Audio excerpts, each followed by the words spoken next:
Hello everyone. Tangent normal के next lecture पर आ गए हैं और इसमें टेंजेंट नॉर्मल का एमसीक्यू क्वेश्चन आरडीएस में 12th क्लास का लेकर आए हैं। तो क्वेश्चन हम देखते हैं क्या है वाला। कि क्वेश्चन है the point on the curve y square is equal to x where tangent makes 45 degree angle with x axis. है ना, ये मेरा कर्व दिया हुआ है और ये टेंजेंट बोल रहा है कि x एक्सिस के साथ 45 डिग्री एंगल बनाता है। ठीक है, मतलब ये मान लेते हैं कि कर्व कहीं पर है, ये है कर्व और ये कर्व का नाम लिखा है कि y square is equal to x और ये इस पर एक पॉइंट है यहाँ पर और उसी में एक टेंजेंट डाला हुआ है ना, जो x एक्सिस के साथ 45 डिग्री एंगल बना रहा है।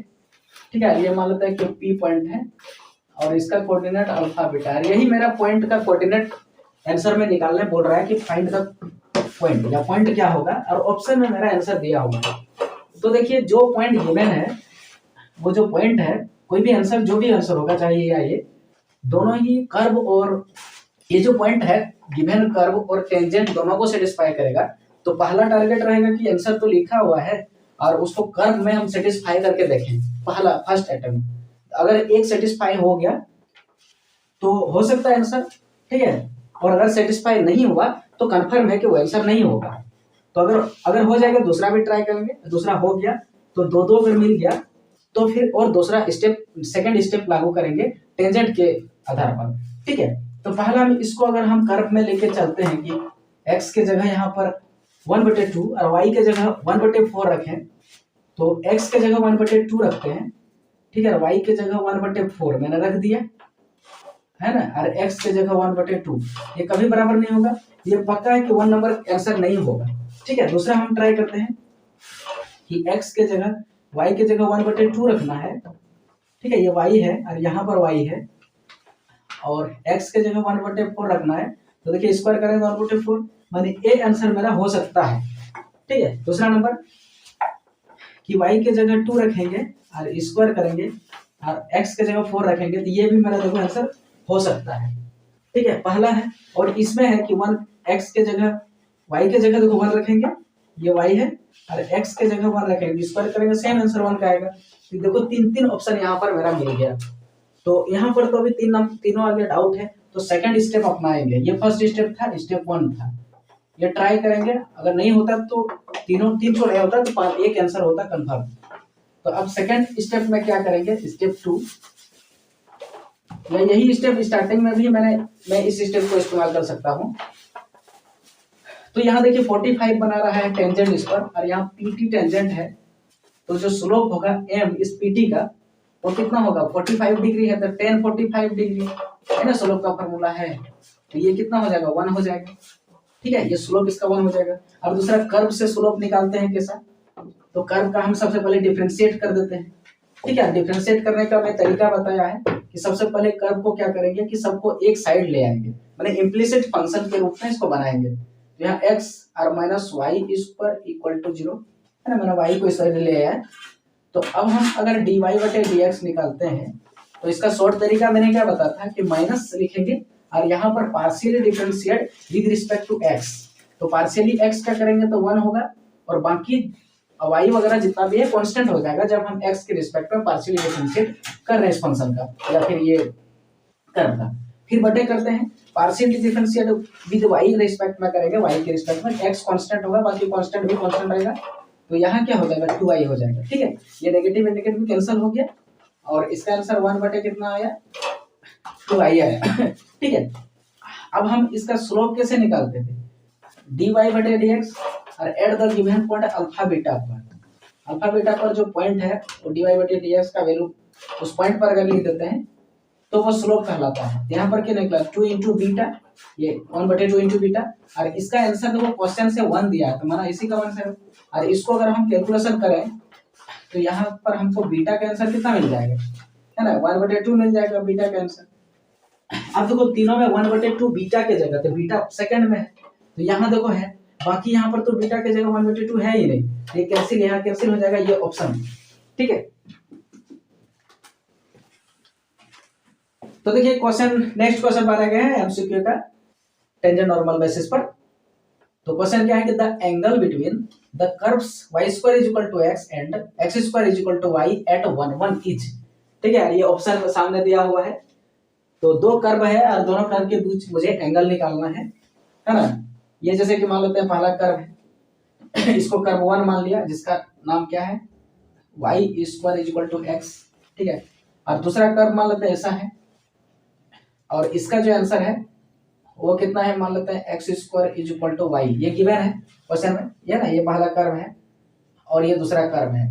दोनों किसी एक पॉइंट पर कटता है, और जहां पर कटता है मान लेते हैं कि जहां पर कट रहा है उसको पी मान लेते हैं वो पॉइंट को, और इसका कोऑर्डिनेट 1 1 गिवन है क्वेश्चन में।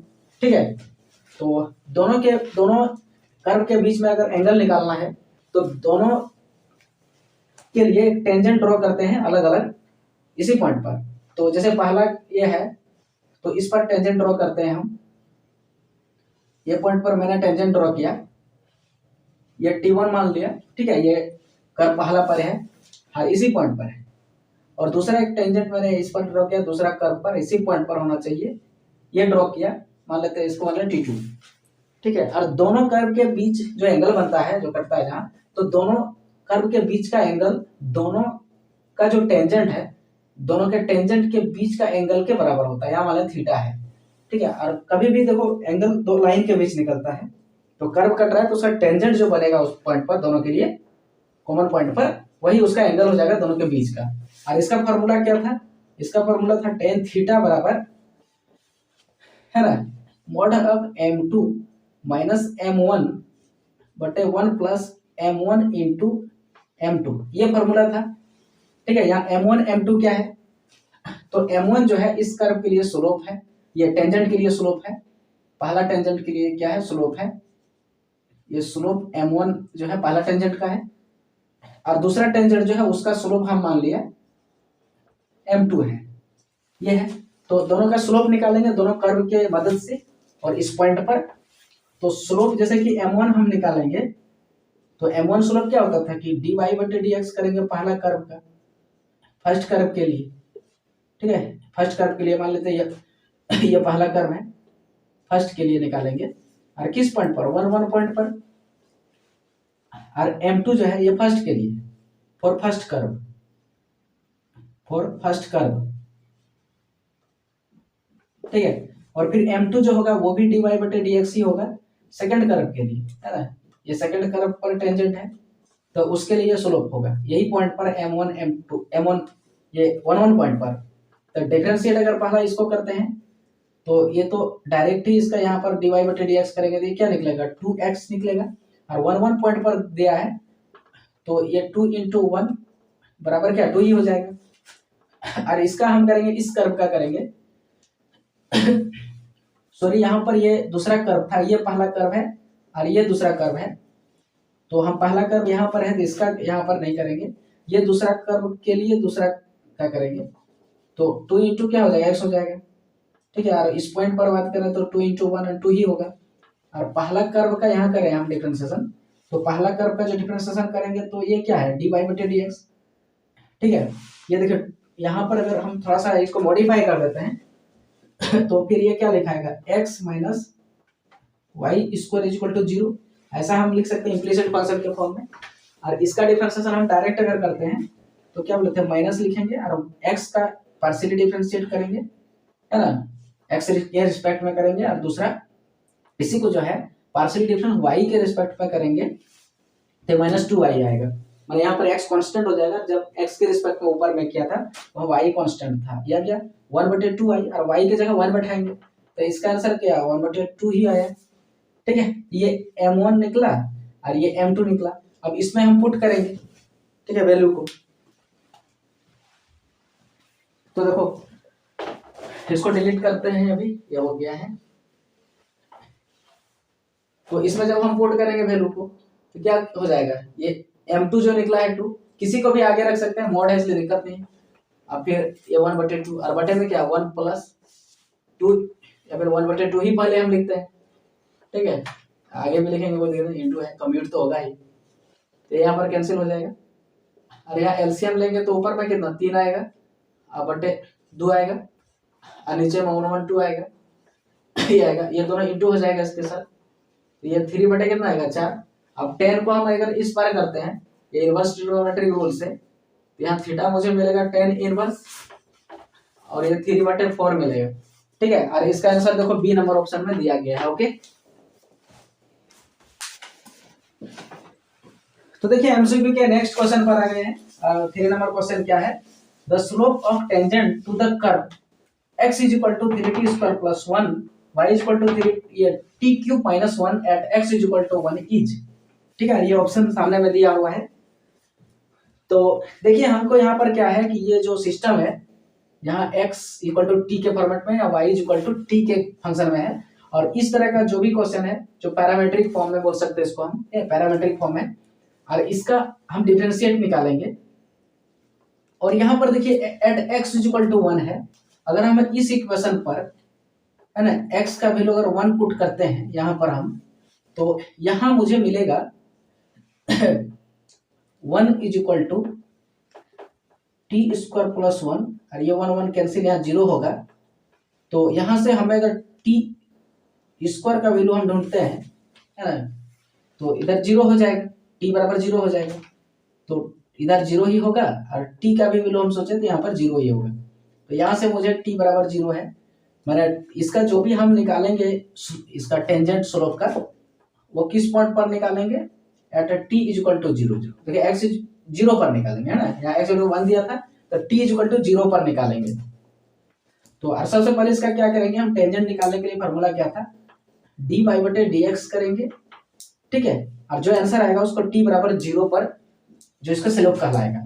तो dy बटे dx क्या करते हैं, तो यहाँ पर dy बटे dx है, तो y ऊपर में दिख रहा है, तो ये जो इक्वेशन दिख रहा है यहाँ पर डायरेक्ट ऐसा करेंगे, इसको y के रिस्पेक्ट में dy बटे dt करेंगे एक बार, और जो भी आंसर है यहाँ डायरेक्ट पुट कर देंगे डायरेक्ट। ठीक है, अलग से हम कर सकते हैं, फिर dt कटेगा, फिर इसका नीचे लिखेंगे यहाँ dx है, तो इसका क्या होगा, डायरेक्ट अगर बोलते हैं तो 3t स्क्वायर होगा, और नीचे में इसका अगर डिफरेंशिएट करें है ना t स्क्वायर में इसको भी, तो dx बटे dt होगा, तो इसका हो जाएगा 6t बस, और यहाँ से टी कैंसिल हो जाएगा, और ये 1 बटे कितना हो जाएगा 2, और ऐसे दिखाना ही नहीं क्योंकि हमको तो 0 टू टी पर 0 लेना है, तो टी के जगह हम 0 डालेंगे सब 0 ही हो जाएगा। तो मेरा आंसर ये बी नंबर करेक्ट ऑप्शन है। ओके,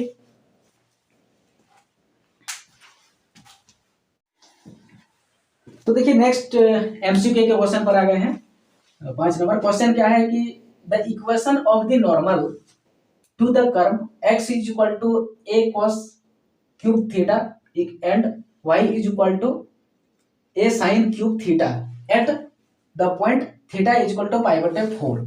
ठीक है, और यहाँ पर जो कर्व दिया गया है उस पर जो भी नॉर्मल है ना, एक कर्व है, ये पूरा मिलके एक ही कर्व है, दो नहीं है। ठीक है, ये पैरामेट्रिक फॉर्म में दिया है कर्व, और ये पैरामेट्रिक फॉर्म में दिया है, और इसमें बोल रहा है कि इसमें जो नॉर्मल होगा इस कर्व के किसी एक पॉइंट पर जो नॉर्मल होगा उसका आप निकालिए इक्वेशन। ठीक है, तो सबसे पहले क्या करते हैं कि नॉर्मल निकालने के लिए इक्वेशन उसका स्लोप निकालते हैं। तो स्लोप निकालने के लिए क्या करते हैं हम, dy बटे dx है ना, यही करते हैं, उन्हें x के रिस्पेक्ट में मैंने डिफरेंशिएट करेंगे। तो यहाँ पर पैरामेट्रिक फॉर्म्स है, तो पहले क्या करेंगे कि dy बटे dt करेंगे। ठीक है, ऊपर में y का डिफरेंशिएट t के रिस्पेक्ट में, और यहाँ पर dx बटे dt करेंगे, और ये चीज लिखना ही नहीं है। ठीक है, डायरेक्ट हमको यहाँ dy बटे dx निकालना है ना, तो सोचे क्योंकि जो y का वैल्यू है t के नहीं है, थीटा है, थीटा के रिस्पेक्ट में, तो y का वैल्यू है थीटा के रिस्पेक्ट में, इसका डिफरेंशिएट करेंगे तो क्या होगा, ये a है, और साइन क्यूब थीटा माने x क्यूब रहता है तो 3x स्क्वायर होता है, और फिर से x का करते तो 1 होता है चेन रूल में। तो यहाँ पर भी उसी तरह होगा कि ये हो जाएगा 3 साइन स्क्वायर थीटा, और साइन थीटा का फिर से करेंगे 3 cos थीटा बटे, अब देखो x का हम करेंगे थीटा के रिस्पेक्ट में, तो यहाँ पे देखो ये 1 हो गया। ठीक है, और ये 3 इंटू क्या होगा cos स्क्वायर थीटा, और cos थीटा का फिर से करेंगे तो माइनस साइन थीटा, ये हो गया। ठीक है, यहाँ पर देखो a और 3 कैंसिल हो गया, और दूसरा के यहाँ पर देखिए cos 1 है और यहाँ पर 2 है, तो 1 कैंसिल हो गया, यहाँ साइन स्क्वायर में 1 कैंसिल और यहाँ पूरा कैंसिल, तो इसका आंसर क्या है, साइन बटे 10 है, सॉरी साइन थीटा बटे cos थीटा है, तो यहाँ माइनस भी है, और माइनस में क्या है 10 ऑफ थीटा है। ठीक है, और हमको किस पॉइंट पर निकालना है, पाई बटे 4 पर निकालना है। तो डिफरेंशियल dy बटे dx है ना, dy बटे dx at theta is equal to pi बटे 4 पर निकालेंगे, है ना, या पाई बटे 4 पर, तो वैल्यू क्या आ जाएगा माइनस टेन ऑफ पाई बटे 4, और टेन ऑफ पाई बटे 4 का क्या 1 होता है, माइनस 1। तो ये जो है स्लोप निकला, लेकिन ये नॉर्मल का नहीं, ये टेंजेंट का स्लोप निकला। ठीक है, अब हम नॉर्मल का स्लोप निकालेंगे, तो ये क्या निकला, मान लेते हैं स्लोप निकला m1 मान लेते हैं। ये क्या है, स्लोप ऑफ टेंजेंट है, टेंजेंट का स्लोप निकला। अब नॉर्मल का स्लोप निकालते हैं, स्लोप ऑफ नॉर्मल क्या होता था, टेंजेंट का स्लोप का रेसिप्रोकल विद नेगेटिव साइन। तो स्लोप ऑफ अगर नॉर्मल हम निकालें तो आंसर होगा जो उसका है, देखो इसका क्या होगा कि नेगेटिव है तो पॉजिटिव हो जाएगा, और रेसिप्रोकल करेंगे यहाँ नेगेटिव, और इसका जो आंसर आया ये है तो इसको कटेगा तो आंसर तो एक्चुअली में 1 आएगा। ठीक है, ये -1 था तो ये 1 आंसर आ जाएगा नॉर्मल का स्लोप। ये टेंजेंट का स्लोप अगर -1 है तो रेसिप्रोकल विद नेगेटिव साइन। ये मेरा स्लोप आ गया किसका, नॉर्मल का आ गया। अब हम नॉर्मल का इक्वेशन लिखेंगे, इसको डिलीट करते, ये हो गया इसका काम। ठीक है, इसका भी काम हो गया, इसका सिर्फ स्लोप निकालने का काम था। अब देखो इक्वेशन जो नॉर्मल का पूछा गया है ना, इक्वेशन ऑफ नॉर्मल ही ना पूछा है, इक्वेशन ऑफ नॉर्मल। तो नॉर्मल का इक्वेशन पढ़ा था y माइनस y1, है ना, और वो किस पॉइंट पर है तो उस पॉइंट का नाम मान लेते हैं कि अल्फा और बीटा है। ठीक है, तो फॉर्मूला था क्या इसका, equation of normal y minus y1 मैंने बीटा माना मैंने, और यहाँ इसका स्लोप होगा, है ना, और इसका स्लोप क्या था -1 बटे dy बटे dx eight the point theta बराबर जो भी दिया पाई बटे 4 पर। मैंने ये जो टेंजेंट का नॉर्मल निकलेगा उसका रेसिप्रोकल करके नेगेटिव साइन करेंगे, और यहाँ होता था क्या x बटे, है ना, यहाँ अंदर में होता था x माइनस अल्फा, ये होता था, ये फॉर्मूला था।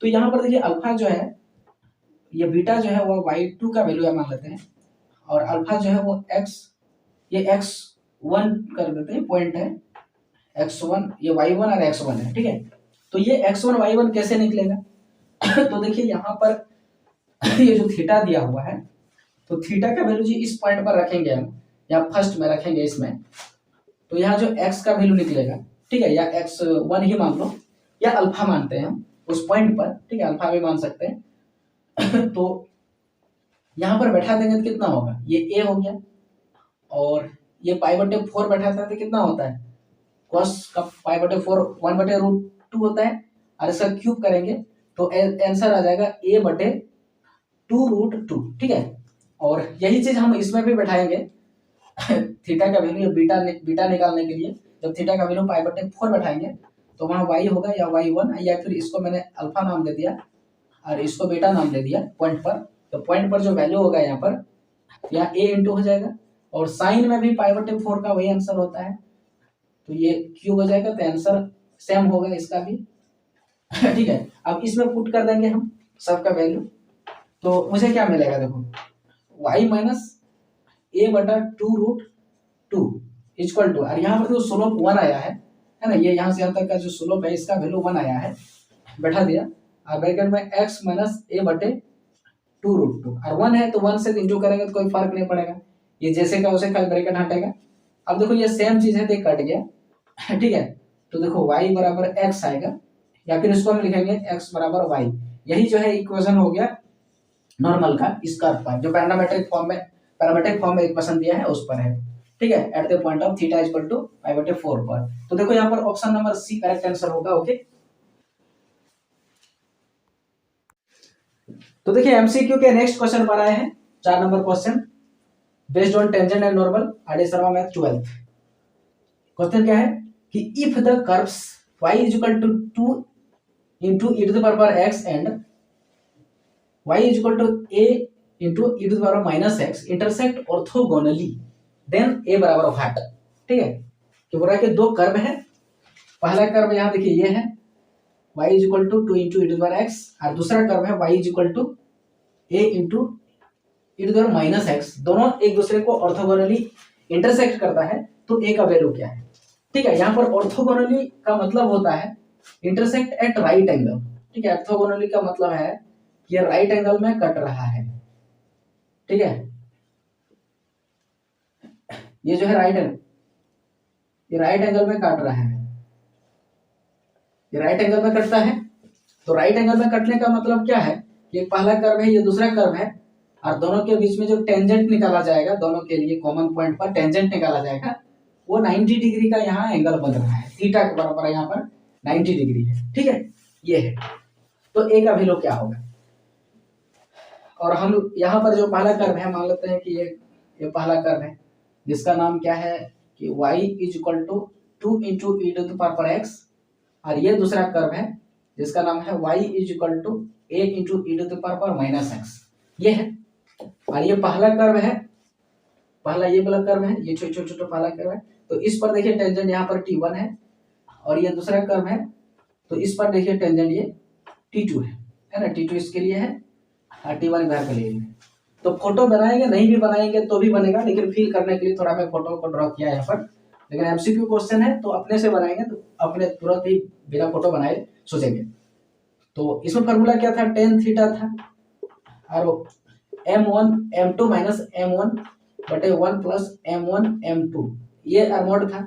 तो देखिए इसका आंसर क्या है, 90 डिग्री है थीटा का आंसर। तो टेन 90 डिग्री का वैल्यू कितना होता है, इनफाइनाइट होता है। ठीक है, इनफाइनाइट हो रहा है, इसका मतलब है कि यहाँ टेन का वैल्यू कितना है, इनफाइनाइट है। और कोई भी वैल्यू इनफाइनाइट तब होता है जब नीचे में जीरो होता है। ठीक है, ऊपर में कुछ भी एनी रियल नंबर रहता है और नीचे इसका जब जीरो हो जाता है डिनोमिनेटर में, तो ही जो है इसका आंसर इनफाइनाइट आता है। इसका मतलब हम साफ जाहिर से होता है कि ये नीचे जो दिख रहा है इसका आंसर आज है जीरो, मतलब 1 प्लस m1 m2 इक्वल टू है जीरो। ठीक है, या दूसरा हम कह सकते हैं, एक दूसरा भी तरीका है कि दो टेंजेंट अगर एक दूसरे पर 90 डिग्री पर है तो दोनों का जो स्लोप का प्रोडक्ट है वो -1 होता है। वो 11th क्लास का स्ट्रेट लाइन का क्वेश्चन कॉन्सेप्ट में था कि दो स्ट्रेट लाइन परपेंडिकुलर हो तो दोनों का स्लोप का प्रोडक्ट -1 होता है। तो यहाँ ऐसे भी हम यहाँ पर देख सकते हैं, इसको अगर इधर कर दें तो ये m1 m2 इक्वल टू -1। ठीक है, ये होना चाहिए, या फिर इतना करेंगे ही नहीं, दो टेंजेंट है, दोनों परपेंडिकुलर है, तो दोनों एक दूसरे का क्या होगा, दोनों का जो स्लोप का प्रोडक्ट है वो -1 होगा। ठीक है, ये कॉन्सेप्ट मुझे याद रखना है, बाकी का इधर का कोई जरूरत नहीं है ना। दो टेंजेंट या दो स्ट्रेट लाइन एक दूसरे पर परपेंडिकुलर है तो दोनों का स्लोप का प्रोडक्ट -1 होता है। तो यहाँ पर हमें क्या पता चला कि दोनों का स्लोप निकालना है पहले, और दोनों का इंटू करके -1 आंसर यहाँ पर पुट कर देना है डायरेक्ट। ठीक है, तो पहला नंबर में क्या होगा स्लोप, और यहाँ पर पॉइंट में भी नहीं दिया है, पॉइंट क्या है ना, पॉइंट नहीं दिया है, तो कुछ अल्फा बेटा पॉइंट मान लेंगे, वहां पर जो पॉइंट जिस पर होगा दोनों स्लोप वो कुछ भी अल्फा बेटा मानेंगे। और पहला नंबर ये है तो इसके लिए हम स्लोप निकालेंगे, तो ये dy बटे dx ये m1 होगा, और dy बटे dx किस पॉइंट पर होगा, मान लेते हैं अल्फा बीटा पर निकाल रहे हैं। तो सबसे पहले इसका डिफरेंशिएट करेंगे तो जो दिख रहा है वही होगा, और है ना, और x के जगह पर हम क्या रखेंगे, x अल्फा रखेंगे, तो ये हो गया ये पहला हो गया। अब दूसरा नंबर में जाएंगे तो सेकंड नंबर में क्या होगा, ये पहला हो गया। अब m2 निकालेंगे तो यहाँ भी करेंगे dy बटे dx। ठीक है, और ये भी अल्फा बीटा पर ही लेंगे, वही पॉइंट पर होगा। और सेकंड नंबर का जो इक्वेशन यहाँ पर इसका डिफरेंशिएट करेंगे तो ये क्या हो जाएगा, a और e टू द पावर जो है वही होगा। ठीक है, और माइनस में x है तो इसका फिर से डिफरेंशिएट अगर चेन रूट से करें -1 तो इसको हम क्या करेंगे, माइनस आगे लगा रहे हैं। ठीक है, ये करेंगे, और ये अल्फा वैल्यू यहाँ भी x के जगह पुट करेंगे तो इसका आंसर क्या आएगा, -a, और e to the power minus ये अल्फा आ जाएगा। और अब इस सिस्टम में बैठा देंगे दोनों को, m1 m2 को, है ना, यहाँ पर कि m1 का वैल्यू कितना आया, 2 into e to the power alpha आया, और यहाँ पर माइनस में a into e to the power minus alpha आया। ठीक है, ये आया, इंटू में है पूरा, अब बराबर -1 होगा, तो क्या प्रोडक्ट में -1 माइनस कैंसिल हो जाएगा। और यहाँ पर देखिए थोड़ा सा, ये 2 इंटू हो जाएगा a, और ई टू द पावर देखो यहाँ पर क्या है, माइनस अल्फा है और इसमें माइनस है तो ये कट जाएगा तो क्या है, जीरो हो जाएगा ई टू द पावर। तो जीरो का वैल्यू 1 होता है ना, ई टू द पावर जीरो का वैल्यू 1 होता है, जीरो हुआ तो 1 होता है। ठीक है, और इधर राइट साइड में 1 हुआ, तो यहाँ पर a का वैल्यू क्या हो गया, 1 बटे 2 है, करेक्ट आंसर है। देखिए इस ऑप्शन में क्या है, ए नंबर में है। ओके।